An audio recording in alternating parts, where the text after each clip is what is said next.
सृष्टि के माँ और पिता के बीच झगड़ा होना शुरू हो जाता है। सृष्टि के मन में क्या चल रहा था कोई नहीं जानता था।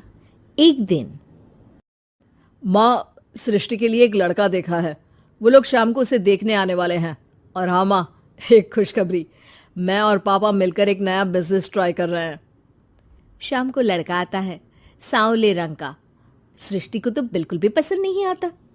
लड़की की माँ कहती है, लड़की का चेहरा तो कोई खास नहीं, लेकिन अगर मेरे बेटे को आप लोग सेटल कर दें तो मैं उसकी शादी आपकी बेटी से करवा दूं।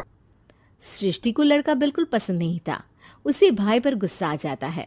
लड़के वालों के जाने के बाद कहती है, माँ देखा, शीनू मेरे लिए कैसा लड़का लेकर आया, न दिखाने लायक न सुनने लायक, सेटल भी नहीं, वो भी हम करे। अरे माँ, मैं जानती हूँ ये मेरी शादी किसी भी घर में क्यों करवाना चाहता है। अरे कैसी बात कर रही है बहन? तूने तो देखा ना, लड़के को मैंने ही मना कर दिया तुझसे शादी के लिए। जिसने लड़का बताया था उसने उसकी बहुत तारीफ की थी। बात आई गई हो जाती है, लेकिन सृष्टि का मन शांत नहीं होता। क्या करूँ, कुछ समझ में नहीं आ रहा। मेरी शादी हो गई तो ये लोग पूरी प्रॉपर्टी शीनू के नाम कर देंगे। मेरे हाथ तो कुछ लगेगा ही नहीं। तभी सृष्टि को आइडिया आता है। वो किसी वकील को फोन करती है। जी देखिए, अगर आपके मम्मी पापा का तलाक हो जाता है तो आपके पिता की आधी प्रॉपर्टी आपकी माँ के नाम हो जाएगी। फिर उसे वो किसी को भी दे सकती है। सृष्टि अब माँ को बेटे के खिलाफ भरती है। माँ, शीनू पर नजर रखा करो। वो जिस लड़की के प्यार में है ना, वो शादीशुदा है। यहाँ आएगी, सारा पैसा, रुपया, जमीन, जायदाद सब हड़प लेगी। पापा का भी हाल तुमसे छुपा नहीं है।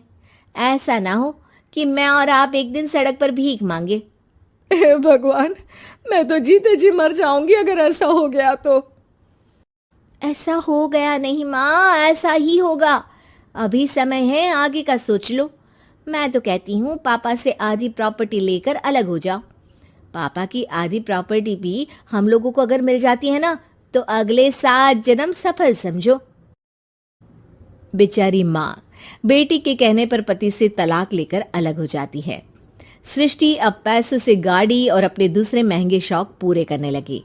उसके दोस्त भी उसके पैसे इस्तेमाल करते। सृष्टि, कल तुम कहाँ थी? मैं सारा दिन घर पर अकेली थी। तो मैं क्या करूं? मैंने ठेका तो नहीं लिया है ना तुम्हें संभालने का। माँ को सृष्टि से ये उम्मीद नहीं थी। वो बैठकर रोने लगती है। वहीं उसका पति यानी कि सृष्टि के पिता आ जाते हैं। मैं जानता था कि तुम्हारा यही हाल होगा, तो आपने मुझे रोका क्यों नहीं? मैं रोकता तो तुम रुकती क्या? सृष्टि के कहने पर तुमने मुझ पर, अपने बेटे पर शक किया, लेकिन तुम ये भूल गई कि कैसे हम दोनों ने मिलकर जीवन में इतना सब खड़ा किया। माँ पति के गले लग जाती है। मुझे माफ कर दीजिए, मैंने आपकी कमाई का एक बड़ा हिस्सा गवा दिया। कोई बात नहीं, तुम साथ हो तो मैं ऐसी 7 प्रॉपर्टी खड़ी कर दूंगा। तभी वहां सृष्टि आ जाती है रोते हुए।